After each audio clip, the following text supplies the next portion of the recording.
Good morning friends. আজকে আপনাদের দেখাবো চেয়ার এক্সারসাইজ।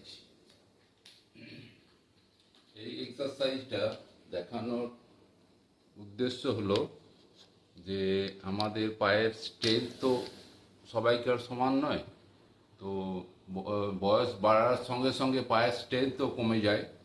তো যদি আপনারা এই এক্সারসাইজগুলো বাড়িতে প্র্যাকটিস করেন তাহলে কিন্তু পায়ের স্ট্রেংথটা বাড়বে।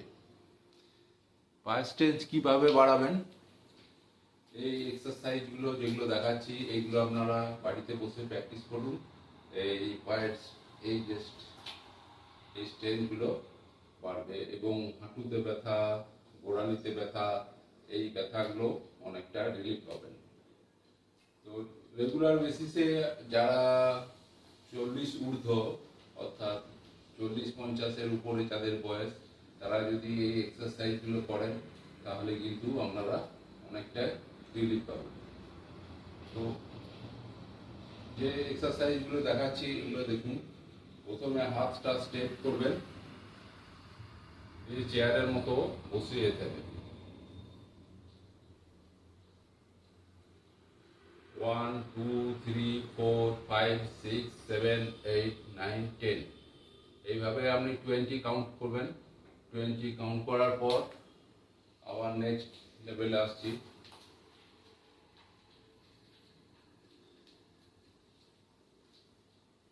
আবার হাতগুলো স্ট্রেট থাকবে, এরকম স্ট্রেট জোড়া। 1 2 3 4 5 6 7 8 9 10 এরকম 10টা করবেন।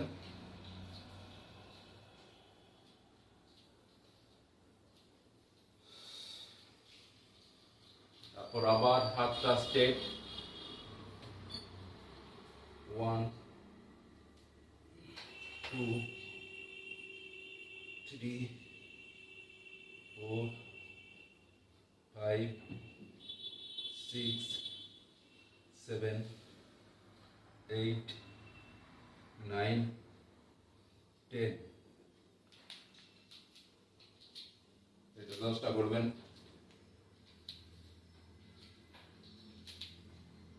এগুলো করার পর 10 সেকেন্ড করে রেস্ট দেবেন বডি।